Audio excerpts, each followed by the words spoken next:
नमस्कार. मी डॉक्टर राहुल रमेश मुंगेकर.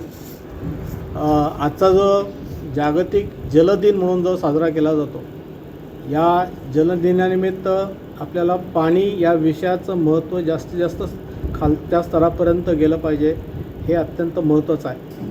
आपण पाहतो आहोत की सध्या पाण्याची भीषणता ही हळूहळू वाढत चाललेली आहे आणि केवळ यावर्षी नाही तर सातत्याने आपल्याला दिसून येते. याचं मूळ कारण असं आहे की आपल्यातलं पाण्याबद्दलचं आपलं जे वापरण्याची जी पद्धती आहे किंवा आपण पाण्याबद्दलचा जो स्वैर वापर करतो, याचा कुठेतरी स्वैर वापर हा थांबवला पाहिजे, हे त्यातला फार महत्त्वाचा भाग आहे. आणि म्हणून पाणी केवळ जपून वापरा असं नाही, तर पाण्याचं प्रदूषण किंवा पाण्याच्या संदर्भातल्या ज्या गोष्टी ज्या अयोग्य पद्धतीने केल्या जातात त्या सर्व थांबवल्या पाहिजेत असं मला वाटतं. सर, प्लास्टिकच्या विषयी आपण जो मुद्दा मांडलात ते म्हणजे हानिकारक आहे, तर त्याविषयी पण थोडीशी माहिती सांगितली तर बरं होईल. ॲक्च्युली मूळ मुद्दा जो आहे तो पाण्याचा. आत्ता जर आपण पाहिलं तर सर्वात मोठं प्रदूषण हे प्लास्टिकच्या माध्यमातून हे पाण्यामध्ये येत आहे. आपण पाहतो आता की सध्या कुठलीही गोष्ट घ्या, प्रत्येक गोष्टीतनं आपल्या घरात प्लास्टिकचं पिशवी येत आहे आणि ही प्लास्टिकची पिशवी एवढ्या मोठ्या प्रमाणात येत आहे की या प्लास्टिकचा पुनर्वापर करायची आपल्याकडे अजून पद्धत नाही. आणि म्हणून होतं काय की सरसकट ही कुठेतरी कचऱ्यात टाकली जाते, धुळीत टाकली जाते आणि शेवटी हे पावसाच्या पाण्याबद्दल किंवा अनेक कुठल्या गोष्टीबरोबर हे शेवटी येतं, ते नदीच्या प्रवाहामध्ये येतं आणि हे तिथे साठून राहत आहे.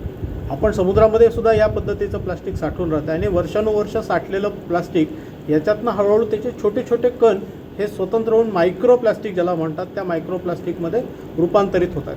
आता हे प्लास्टिक आहे, हे मासे जे सगळं खातात समुद्रातल्या किंवा नद्यांमध्ये, याच्यातनं त्यांच्या शरीरात येत आहेत आणि पर्यायाने हे मासे जेव्हा पकडले तर ते आपल्या शरीरात प्रवेश करतात आणि याच्यामुळं मोठ्या प्रमाणात कॅन्सरस जे रोग आहेत, दुर्धर ज्याला म्हणतात, तशा पद्धतीचे रोग आता हळूहळू विकसित होत चाललेले आहेत. मायक्रो प्लास्टिक याबाबतीत अनेक ठिकाणी मोठ्या प्रमाणात संशोधन चालू आहे. पण एवढं नक्की आहे की प्लास्टिकचा स्वैर वापर जोपर्यंत थांबत नाही तोपर्यंत याचं पाण्यामध्ये जाणं थांबणार नाही.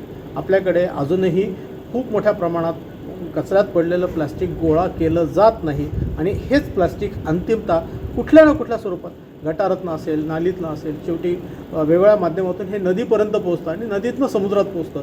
आणि म्हणून प्लास्टिक हा वापर मुळात थांबवला नाही तरी आपले हे जे पाणी साठे आहेत ते स्वच्छ राहणार नाहीत आणि जिथे पाणी या पद्धतीने ज्या पाणी साठतं किंवा ज्या पद्धतीने प्लास्टिक आहे हे पण आपल्याला स्वच्छ करण्याची आवश्यकता आहे. त्यामुळे हे अगदी याच्यात मोठ्या प्रमाणात मदत लागते. पण आपण स्वतःहून काय काम करू शकतो तर याच्यामध्ये किमान मी माझी प्लास्टिकची पिशवी तरी बंद करू शकतो का, एवढा साधा जरी विचार केला तरी फार मोठं काम याच्यातनं घडू शकतं. एका घरामध्ये 4 लोक असतात, आपण साधारण आठवड्याला किती पिशव्या गोळा करतो असं जर विचार केला तर लक्षात येईल पिशव्यांची संख्या 8 ते 10 असते.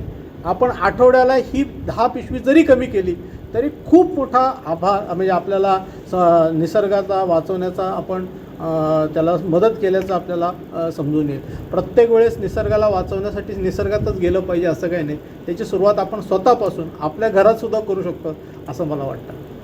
ओके सर, आजचा विषय एन्व्हायरमेंटल संदर्भात आहे, पर्यावरणासंदर्भात. इको डायव्हर्सिटी आपण जो त्याच्यातला एक महत्त्वाचा विषय घेतला किंवा ग्लोबल वॉर्मिंग. तर आज आपण ज्या कोकण प्रांतात राहतो, परवा आपल्याकडे होळीचा उत्सव आहे. या होळीच्या उत्सवासाठी ग्रामीण भागामध्ये मोठ्या प्रमाणात वृक्षतोड केली जाते. काय संधी त्या संदर्भात आपण जनतेला काय आव्हान कराल या चर्चासत्राच्या माध्यमातून?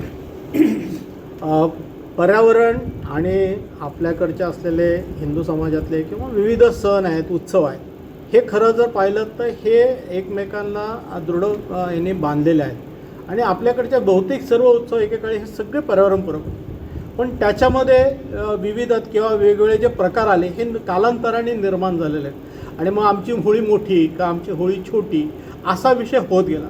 मुळात होळी हा जो सण आपण साजरा करतो हा तपमान ज्याच्यामध्ये आपण म्हणतो की बा हिवाळा संपून उन्हाळ्याची सुरुवात झालेली आहे आणि हा जो वातावरणातलं जे स्थित्यंतर आहे ह्या स्थित्यंतराचं स्वरूप म्हणून ते होळीचा सण असतो.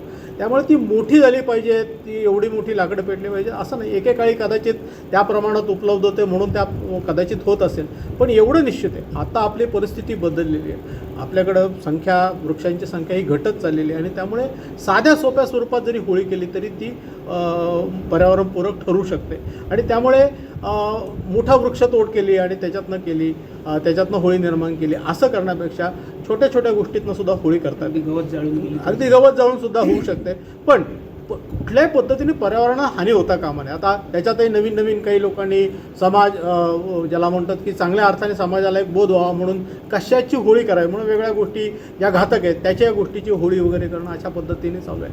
मुळात आपण थंडी जाऊन जो उन्हाळा येतो त्या स्थित्यंतराच्या काळामध्ये हे होळीचं सण येतो आणि त्यालाही काही आपल्याला रूपक म्हणून हे केलेलं आहे. त्यामुळं ती छोट्या स्वरूपात असली तरी ती पुरेशी आहे असं मला वाटतं आणि ती तशाच पद्धतीने व्हावी असंही मला विनम्र सगळ्यांना सांगावं असं वाटतं.